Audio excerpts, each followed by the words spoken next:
Assalamualaikum semua. Apa yang anda faham tentang kesihatan mental? Kesihatan mental merujuk kepada keupayaan seseorang untuk berfikir, rasa dan bertindak dalam kehidupan seharian mereka. Kesihatan mental yang baik dikaitkan dengan keupayaan seseorang untuk menjalani, menghargai dan menikmati hidup dalam cara yang positif, produktif dan seimbang.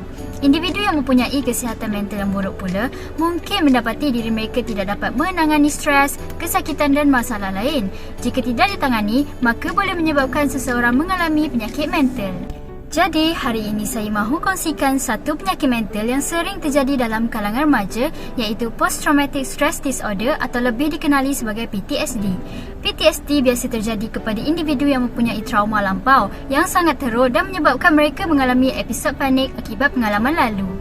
Jadi, bagaimana untuk kita kenal pasti penyakit ini? Antara simptom yang utama adalah peristiwa lampau yang sering muncul terus-menerus, sering berhalusinasi seolah-olah peristiwa lampau tersebut sedang terjadi, mengasingkan diri daripada orang lain, sering berasa tiada harapan dan selalu diselubungi fikiran yang negatif. Penyakit ini juga boleh menyebabkan reaksi fizikal seperti mengalami gangguan tidur, mudah terkejut atau merasa takut, sukar fokus, sering marah atau bertindak agresif dan mengalami perasaan malu atau bersalah yang berlebihan. Banyak lagi simptom-simptom lain yang berkaitan yang hanya boleh disahkan oleh pakar. Setiap yang berlaku pasti ada puncanya, bukan? Secara umumnya, PTSD ini biasa terjadi dalam kalangan masyarakat akibat penderaan sama ada seksual, emosi atau fizikal sewaktu kanak-kanak atau remaja.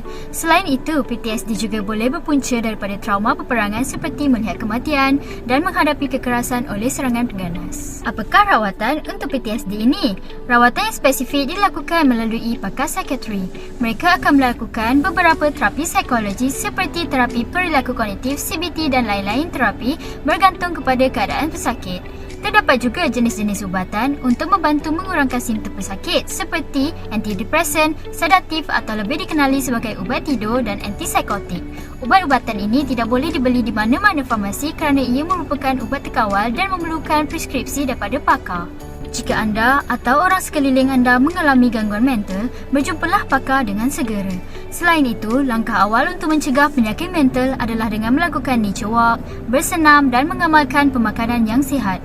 Berkongsilah masalah dengan keluarga atau orang yang dipercayai untuk mengurangkan bebanan dalam diri. Selain berjumpa pakar psikologi swasta, klinik kerajaan juga menyediakan perkhidmatan kaunseling. Terdapat juga ujian bagi mengukur tahap keterukan kesihatan mental yang dialami, iaitu Depression Anxiety Stress Scale atau dikenali sebagai DASS test. Anda akan melalui beberapa sesi kaunseling bersama kaunselor di klinik kesihatan.